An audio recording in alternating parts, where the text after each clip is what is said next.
What's up, everybody? John Eric Poli here with my MMA news, and today's guest will be fighting Alex da Silva at UFC Vegas 56 on June 4th. I am pleased today to be joined by Joe Solecki. Joe, thanks for being here, man. Really appreciate the time.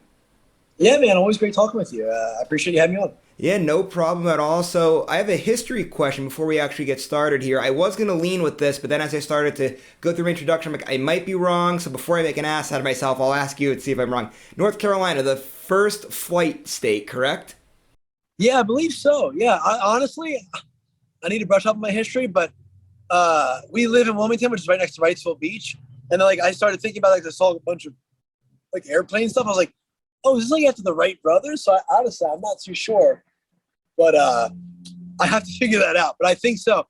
I know all the license plates say first in flight, so that has to mean something, right? Yeah. Okay. I was gonna say I thought it was from a license plate where I remember that from, but I'm glad you were able to correct that there for me. But anyway, we have a lot more important things to talk about other than some history lessons here. There's a lot going on in the fight game, and before we get into the specifics here of this upcoming fight, I do want to back up just a moment to your last fight. I know you suffered your first UFC loss to Jarrett Gordon. As you approach now this fight, how do you kind of go about it as you come off a loss? And everybody kind of has a different thought. You know, some people are like, hey, you win and you lose, it's part of the sport. You just use it as a learning experience to carry on business as usual.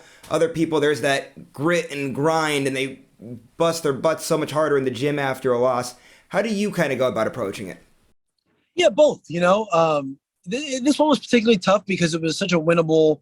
It was a winnable fight. I didn't go out there and get dominated or get finished or, you know, it was just there was a couple spots that I just should have done so much better in, and it could have been a totally different fight. Now he did a great job. It's not saying that, but it's just saying it was so winnable. There wasn't this huge gap in skills or anything where you go, man, like I just don't have it. Where you have to question everything. But that being said, it still made me did go. It still did make me go back and question everything. But the nice thing is like I'm kind of a blend of the two things you just described, where like I'm gonna go even harder than before and even more intense and analyze things, but also with the understanding that this is a crazy sport. There's a million ways to lose. We're getting 2 to 3 nights a year to show what it is that we can do, and sometimes even we're all the best in the world at what we do, but some nights you are not going to display. Maybe we fight that fight 10 times and it's different. I don't know, but understanding that too, and our coach Jeff Jim always says you have to have the memory of a goldfish in this game, and that is tough for me because I'm not just going to forget what happened, but I do understand the sentiment of being able to move on, process it, and apply it to the next camp, which is what we've done pretty well. And the moments after that, right? I know it's got to be obviously tough. Like, for example, like I have a friend that just ran a political campaign up here in Pennsylvania and he lost, and everybody immediately comes in and goes, hey, it's all right. You'll get him the next time. It'll be okay. Really, in those moments, it's like the last thing you want to hear. You're kind of down in the dumps a little bit there. But going through this whole entire process of your first UFC loss, what's been kind of the best advice that you've gotten, whether it be right after the fight or maybe some days later when you're able to calm your emotions down a little bit? I don't even know that it's advice. It's just support. You know what I mean? And yeah, you don't really. I mean, no one knows what to say. And that's what everybody always comes back to because you always say you can't even sift through all the messages you get when you win. But I don't feel like when I lost, honestly, I think I'm a very blessed man in the sense that when I lost, like I also had a ton of messages from the people that matter. People that I actually know. The internet's crazy. So what I've realized with that is if you mess up a parlay, people want you dead. So it's not a personal thing where people don't like you or hate you or any of these crazy stuff. It's just you're messing with gambling. I'm not an important enough fighter even to be on the radar where people are like disappointed that I lost. I think so. The support was the big thing, and in my own personal life, just seeing that God has a plan for my life and that this is a way for me to grow.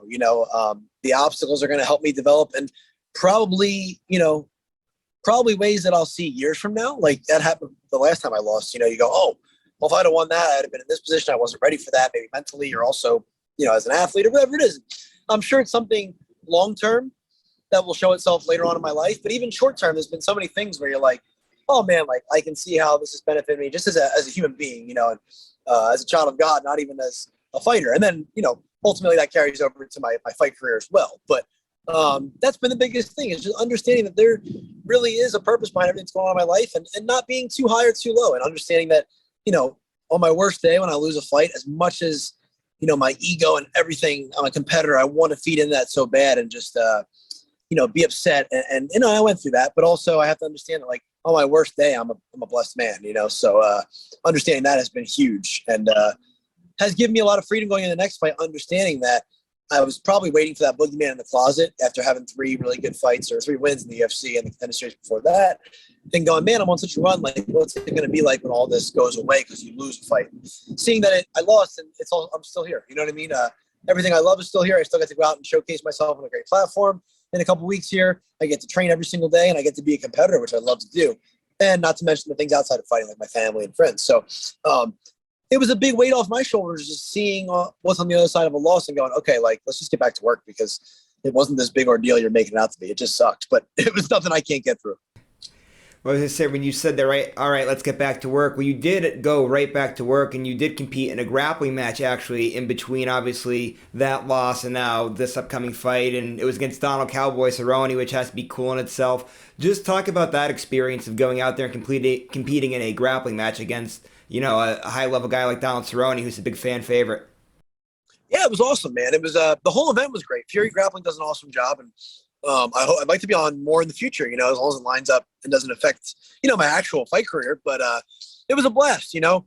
He's a really high-profile guy, very good at grappling. You know, people think of him as a striker, but when you talk to guys that have trained out there, they always talk about what an amazing jiu-jitsu practitioner he is, and he was a tough guy, you know. So getting to go out there and, you know, we were just talking off camera, not being able to have family at the fights, you know, unless you're on a pay-per-view and stuff lately. It was cool that I got to have my wife and my daughter there. You know, I don't really want my daughter to fight right now. You know, God willing, I'll fight long enough for maybe when she's like 9, 10, 11, she'll want to come. Right now, she's almost 2. So, like, I don't really want her in that environment now that she's getting old enough to kind of be scared of stuff. And, like, you know, it's an intimidating environment. But a fight or a grappling match is a little different, you know. It was still exciting, lights, camera, all that stuff. But, you know, it's a different demographic in the crowd. Guys aren't going, you know, it's not like you don't want to say it's classier because fights are great, but, you know, fights get reckless and there's fights in the crowd and things like that. And a grappling event, not having that was really cool too. Then I said in a couple of interviews, getting to have my lifelong coach in my corner because it was back home, John Hassett, and getting to do that in front of some guys from my team back home and Hassett's Jiu-Jitsu. That was really cool too. So the whole thing was awesome, but yeah, it's just great to be able to go out there and grapple between fights. You keep the sword sharp, the competitive juices are flowing, and, you know, the nice platform that you get with, you know, these big grappling events now is, you know, they pay well too for it not being a fight. You don't have to get punched in the face at work that night, still get to compete and be on a good platform. All around great stuff. Yeah, definitely. They are cool events to go to, too. A lot of fun to be at. I did want to ask you one more thing just on the Cowboy Cerrone line. So I remember, I don't think it was 2017 or 19. It was 2019. I was in Las Vegas. It was International Fight Week, and I was just there as a fan. And I went and did all the whole entire things they had for everybody to do. And there was like this big fan meet and greet. And first off, all the fighters are always super nice. And I know that from doing these interviews and whatnot. But when you go to these experiences, you kind of get these like quick little one-on-one time with the fighters, and you know everybody's little behind their little platform signing their autograph, and they're really cool. They'd give you photos, but Cowboy would actually jump over his little platform and like was literally right there interacting with the crowd. He was such a cool dude to be around. Did you get that experience? I know you were obviously competing against them, but I'm sure you got to spend a little bit of time there with them afterwards. And that was you know, the same thing. Like you took away. He's a really cool guy like that. Yeah, you know, and the cool thing about these events with the grappling is everybody there on the card, except with the exception of a few, was in the UFC or, you know, high profile fighters. So it was a little more laid back. So it was actually all of our interaction took place before the match. You know, the night before, the hotel had a restaurant connected, so me and my family were eating over there, and he was over there with some guys, and came over like talking for a minute and playing with my daughter and stuff. And you know, everybody in the whole place was really cool like that. That was what was cool to see. Is like, you know, on the lower level, sometimes you see more at these regional shows. You see like guys like mean mugging people, and even if they're not fighting, like they're just carrying that persona. But I feel like, with the exception of a few, when you get to the higher level, like everyone's just regular people. You know, he's a dad, I'm a dad, we're husbands, we're this, we're that, we're, you know, and we're at work. So tomorrow we'll compete, but even then, he's a real chatty Cathy, even the backstage before the match. Because it's not like fighting where you're like separated the whole time. Like, oh, he's following me around and talking. It was funny, but like, it's so funny is I think it's kind of like a defense mechanism for him. He always does that at weigh-ins and stuff too. Like, he'll come up and like give him a big hug. He's a nice guy, but I'm like, I feel like when he gets nervous, he probably gets real talkative, you know. And I'm the exact opposite. I don't want to talk. So it was funny. I was like getting water from a rock that day. Like, oh yeah, how you doing? I'm like, good. Oh, you like come here? You grapple a lot? I'm like, not so much. Like, he was like. But then afterward, it was cool. I was telling on another interview, he gave me like a Budweiser. I don't drink, so I just kept it as like a souvenir. It's in my fridge at the house. But yeah, it was cool. Nice guy, and definitely have a lot of respect for him. That's awesome with the Budweiser. You know, he's such a huge Yeah. Budweiser fan, and I still remember when he was fighting Connor. Budweiser came out with that special can. So it's actually a pretty funny story there. But I do want to start getting into this fight now here a little bit. Obviously, coming up here just a few days. Fight date's June 4th. You're right now kind of starting to wrap things up there in training camp in North Carolina before heading out to Vegas. Just how's your camp been going as it's now just about over? Oh, it's been awesome. You know, we're in the home stretch now. Finish up this week and then have one more hard week, arguably the hardest week, but you know, everything's getting a little shorter and more intense in the duration and stuff. So it's been awesome, you know, just training with everybody at Salty Dog Jiu-Jitsu. And right now I'm up here at GMO in Belmont, North Carolina, right outside Charlotte. And I just have been having, honestly, every time it's my job to say I had the best camp. But if I'm not saying that, other than being significantly injured, like it should be my next best camp, you know, like I did train harder for the last fight than I ever trained. I don't know that I performed better than I've ever performed, but I trained harder than ever. And this time's been harder than that and more intense. But I do think the thing with this has been, it's been so intentional. You know, all the work has been really, really intentional for my fight. All my coaches have done such a good job with that. You know, Jeff GMO, John Salter, Chris Gowd, Alan Branch.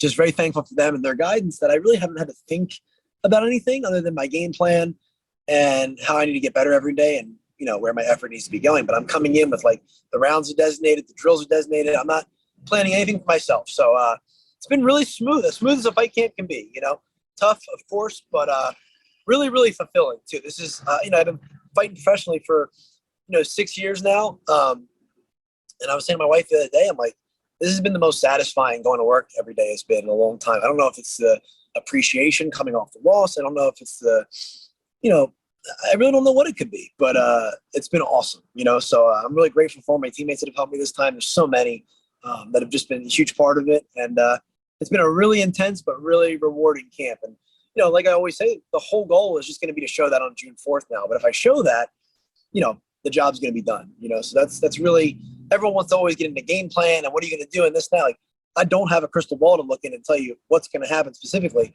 but I know if I can show the fighter I've become in the training room, that, you know, the rest will take care of itself. So something we've been talking about a lot is the process is the most important, right? We're also focused on outcome, but really harping down on the process this time. And I think the outcome will take care of itself. So I know you mentioned there, right? You don't have that crystal ball. You can't tell what the outcome's going to be, but I do know that you are obviously scouting Alex and you've been, or at least your coaches have been. What have you guys seen out of him as an opponent, and what are you kind of necessarily, I know like you said, don't have that crystal ball, but what do you think kind of maybe some of those tendencies are? What are you expecting to see out of him as an opponent? Yeah, and that's exactly what you just said is perfect. That's exactly what we're looking for, right? Tendencies and history and things like that. That's exactly it.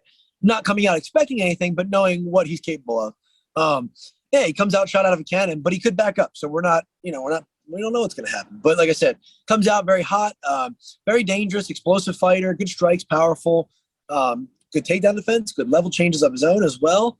And a well-rounded, you know, all his finishes, he's had TKOs, KOs, submissions, decisions. He's done a little bit of everything. So, I mean, I have a very well-rounded fighter in front of me, you know, but the things that we're seeing is I'm a very well-rounded fighter too. And he does tend to fade a little bit, I think, you know, and the thing that I've been able to prove, you know, I think time and time again, even in my last losses, I'm a grinder and I'm going to be there, you know, on you for the whole fight. So, you know, the plan is to come out and make my reads and, you know, in our training, we're going to warrant the appropriate response. So if he's being offensive, then we're going to have good counter striking, good counter wrestling, and then capitalize. If he's being defensive, then we're going to press him, you know, but the plan being put the pressure on. And then as time goes on, we're going to look for a finish as the fight goes. But in doing that, if I do all that, and I keep my word and I keep to my training, then if I don't finish them or something crazy doesn't happen, then we'll be getting our hand raised after 15 minutes, which I'm fine with too. But a hard-fought win is the plan always. And speaking of the plan, obviously right now it's just to go out there and get a win. But obviously for your fight, right? You're fighting in June, so half the year's already over. It's your first fight of the year. What's kind of the perfect game plan, I guess, like when you want to map out the rest of your year here? Are you going to try to definitely get one more fight in? Would you like to get two more in if you possibly could? Because I know the year's already going to be, you know, 6 months in by the time you fight. Yeah, you know, I think it's out of my control, you know, so like I would have liked to have fought a little sooner even, but, you know, in hindsight, seeing that I haven't fought and seeing the growth we've made, I'm okay with it. But yeah, I mean, I'm really focused on this fight, but, you know, God willing, I come out of it healthy, win, lose, or draw. I'd like to fight at least one more time, you know, in 2022. But, it might put me at a spot where if I fight again in the fall or something like that, then maybe right after the new year or something. But within a year from now, I'd like at least 2 more. So we'll see. But this fight is the only thing that's in front of me, and it's the only thing I can control. So, and even that I really can't control, right? So I can control doing my best to show up, be on weight, perform hard, and that's it. So not looking too far past anything, but would like to be more active just in general as a whole, of course. So hopefully those opportunities come up, and I'll be ready to take them. All right, now as we start to wrap things up, I do want to get your thoughts on a couple big topics in the MMA world, most certainly in your division. We'll start with Charles Oliveira. Obviously, we know a lot happened with the scale there. That's been kind of a big controversial type topic as to what happened there. But irregardless of that, I mean, what a performance by him. Just talk about that. I'm sure you watched this fight, just about his performance there as he does it again. What do you win, like 11 in a row now? He's on a roll. Yeah, it's unbelievable. He's been super dominant and very, very impressive. And there's really not a gaping hole in his game. I mean, I guess you could say maybe wrestling, but I don't want to take him down. I don't know who does. When they knock him down, they won't follow up. So he's posed a big problem in the division, and I think he's going to be a dominant champion for a long time. But I would like to see him with Islam, and I would like to see him with Dariush just because of the grappling, and those guys are 2 world-class grapplers as well. So it could be really interesting. But outside of that, I don't see how we're going to keep recycling the same opponents that keep talking about wanting to win one, coming off a loss, and fight him again. We got to get some new guys in the mix. The Gregor Gillespie's. Start bringing the top from 5 to 10. Need to start making their way to the top 5, but they're not getting those opportunities because guys will not fight them. You hear Poirier, Chandler, Gaethje come off of losing to the champion, and then they're pretty cut and dry on I'm only fighting. They talk about each other, and you're like, well, how can we get new guys for the champion to go against if we're not giving guys the chance to climb the division? So it's going to be interesting to see how that all plays out, but I don't see Oliveira losing for a long time at this point. So I'm glad that you actually just brought up that you were talking about how guys coming off a loss, be it in their mindset of it, they only want a title fight or a title elimination fight. Well, I know Dustin Poirier, obviously he's kind of in an awkward spot, and he kind of has come out and said he was either offered a fight at 170 very soon or a number 1 contendership fight later in the year. He really wants to get in there with Colby Covington. I know that there's been this thing surfaced, this whole rumor as to whether or not they're going to fight or whatnot, but more or less my question for you just is, how do you think Dustin would do if he did move up to 170 pounds? It is something he's been questioning and debating for quite some time here. Do you think he'd be good at welterweight, or do you think 155 is a better spot for him, just in your opinion as a fighter?